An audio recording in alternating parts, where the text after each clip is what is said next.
What is up, everyone? Welcome to a brand new series called Five Things. We're going to be looking at the past game week, and we're going to take five things we learned from that game week. This is a series that has been inspired by Mr. Stephen Hausen's very own five things as well. So I'm going to be using a similar thing, but on FPL perspective. So let's look at five things we learned from game week one.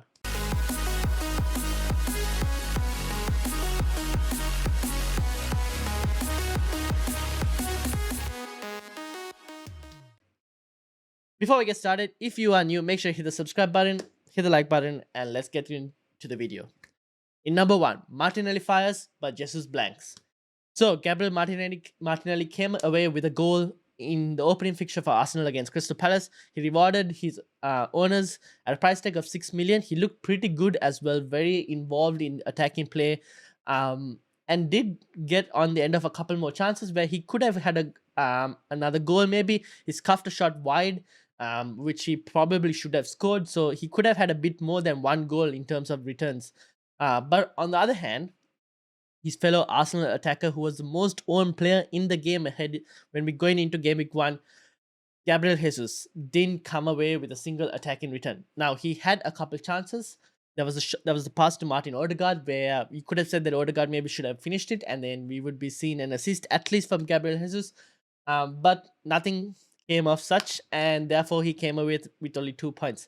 Now, do we keep Gabriel Jesus? For me, I think I saw enough from Gabriel Jesus to kind of see and give him another chance because he was involved in the attacking play, and he was all over the pitch. He is someone I think we can give a couple more chances. The fixtures from Arsenal are pretty good, and I think we can kind of wait on a couple other strikers before moving to them because the likes of Darwin Nunes still have a couple tough fixtures coming ahead before their easy run opens up. So let me know in the comments. Are you getting rid of Gabriel Jesus or are you going to keep him? Let me know in the comments. But for me, I personally, I'm keeping him. We'll see how he does in the next couple of game weeks, and then I'll probably make a decision. In number two, Darwin Nunes, the third best Liverpool asset. Now, the whole talk about who is the third best Liverpool asset. There was Andy Robertson as one, Darwin Nunes as another option, and Luis Diaz as the third option. And we managers couldn't figure out which Liverpool asset would be the best. The third best option. Now, what we saw from Darwin Nunes as soon as he came is something we saw in the Community Shield. It's something we also saw in preseason at times, where this guy will get chances. Liverpool are kind of built to play for him. They cross the ball into the box quite a lot, which means this guy will be on end of chances quite a lot, and he's going to be getting a lot more chances. He also seems to be hogging quite a lot of the chances, so you see the other attacking players also tend to kind of like become slightly worse off. Salah tends to be maybe less involved when Darwin Nunes is on the pitch. Even so, Salah still managed to come away with a goal and an assist. But Darwin Nunes seems to be getting on the end of a lot of chances. And for now, for me at least, he looks like the third best Liverpool option right now. The question remains whether this guy will be able to get a set of starts under his belt. We'll have to see. I expect him to start against who are they playing? Crystal Palace. I expect him to start against Crystal Palace mainly because they are playing at home. So I expect him to start, but the United game, I probably don't expect him to start, and I expect Firmino to start for that game because of the fact that maybe Klopp might want a bit more of a pressing player, and Firmino offers that option over Darwin Nunes. So I'm thinking maybe after the United game is probably the best time to look in to bring Darwin Nunes. We'll also have a bit more information on that and how he fits into Klopp's system as well. But let me know in the comments, are you already going to get Darwin Nunes? Or do you already have Darwin Nunes? And if you do, what are you doing? Are you impressed by him and are you going to keep him? Or are you forced to get rid of him to maybe get someone like a Haaland if you didn't already have him? So let me know in the comments with regards to Darwin Nunes. And let's move in to number three. In number three, Kolevsky comes out top. Why do I say Kolevsky comes out top? Because there was this whole debate on the best 8 million asset to own. And Kolevsky came out on top of out of all those 8 million assets with a 13-point return. He looked really good for Spurs. Probably Spurs' best player in the game and like much better than Son and Kane as well. Son and Kane did have the chances to score goals or even to get assists, but Kolevsky was the one who ended up on the end of most of those.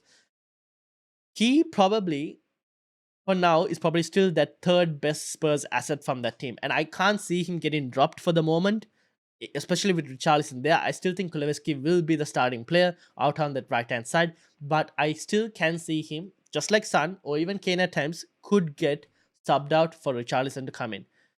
So for now, he's still a pretty good pick. Obviously, Chelsea next is not a good game to bring him in. If you haven't got him already, I would probably wait and maybe bring him in the game after, because Spurs' game fixtures are still pretty decent. And in game week 3, they probably are a good captaincy option as well. Whether you captain Kolevsky is another thing, but Spurs assets for that game could be a really good captaincy shout. Now, if you already have Kolevsky, I don't mind starting him against Chelsea. Um, the game that Chelsea played, they looked pretty bad defensively. Not pretty bad defensively. They looked like they would give opponents chances. Everton did create quite a bit of chances. Unfortunately, they didn't have the shooting boots on, so they couldn't really score a goal against Chelsea. However, I think Spurs, on the other hand, have the goals in them to get some goals against Chelsea. So I expect Kulevsky to still do pretty well against Chelsea. So if you want to bring him in, you can. But I think maybe after that is probably the best time to bring him in. And he might still be a pretty good asset. Let me know what you think in the comments about Kulevsky. And do you think he's still the best 8 million asset? Or is there others? Maybe Saka? Let me know in the comments. Number 4, Ward starting goalkeeper. Before the deadline, there was the whole talk about Iverson, Ward, 4 million, 4 million goalkeepers. Shall we play them both just to be safe because we don't know who's going to start? And then there was the whole Ward and Sanchez combo, which I think looks pretty good now, given how Sanchez played against United as well. He ended up actually outscoring Ward. For a moment there, Ward did look like he was going to come away with a clean sheet, but then Leicester kind of collapsed and conceded 2 goals. Um, but a 4 million starting goalkeeper is something you wouldn't get in FPL very often. And I think we take that opportunity. We now know who Leicester's starting keeper is, and it's his position to lose. But would I double up on Ward and Iverson? Probably not, because Leicester still have a couple of tough fixtures in the next couple of game weeks.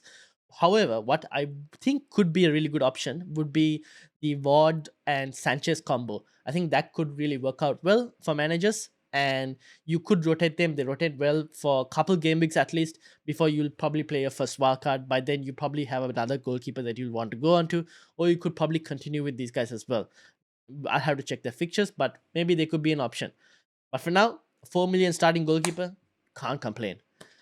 And finally, number 5, Haaland will score goals. Early in Haaland, there was a talk of should we start with Kane and then move to Haaland in Game Week 2? But those who remained with Haaland from the Community Shield onwards and didn't take him off after the Community Shield did get returns. So they managed to get the returns, a 13-point haul, if I'm not mistaken, compared to Kane's 2-pointers. So Haaland owners came out on top in Game Week 1. Now he looks to be a huge candidate for captaincy going ahead into Game Week 2. His price has already risen at the time of recording, and Kane's price has already fallen as well at the time of recording.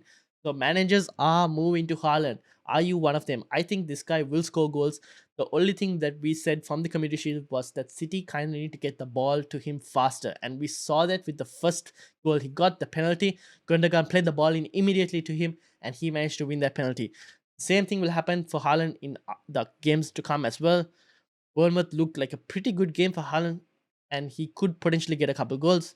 He could also be the most captain game in Game Week 2. For me, moving from Kane to Haaland, I don't think it's a knee-jerk reaction. And if you want to do that move, I'm all for it.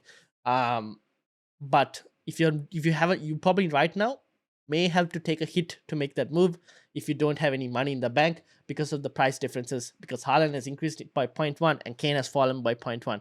So for me, it's a good move to make. Even if you still have the funds, is it worth a hit? That's something you probably need to consider.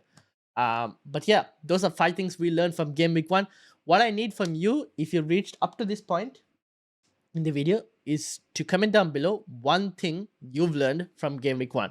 Put it in the comments down below. Let me know if you enjoyed this video. Give me feedback as well on the video on what I could do better to kind of improve it. This is the first video of this series, and we'll be looking to do each one of these after every game week completion. So make sure to hit the like button, hit the subscribe button. Thank you all for watching, and I'll see you guys tomorrow for the analysis of the Australian Elite and Elite Qualifier Leagues. Until then, peace out, make sure to subscribe, and see you guys later. Hold me close till I get up. Time is barely on our side. I don't wanna waste what's left. The storms we chase are leading us, and love is all we'll ever try.